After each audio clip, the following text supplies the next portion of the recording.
Open Settings. Navigate to Apps on Settings. If you don't see Dual Apps, use the search bar in Settings and search for Dual Apps. Make sure your phone's software is up to date. Some Redmi models or software.versions may hide or not include the feature.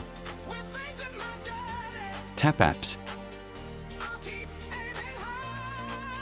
Select Dual Apps. Choose the app that you want to duplicate, for example, WhatsApp or Facebook. In the video, ChatGPT is used as an example. Turn on the switch next to the app. Return to the home screen and you will see a second copy of the selected app ready for use with another account. A second copy of the app will appear on your home screen with a small dot badge indicating it's the clone version. The Dual app has been created. Keep watching to see if it's working properly.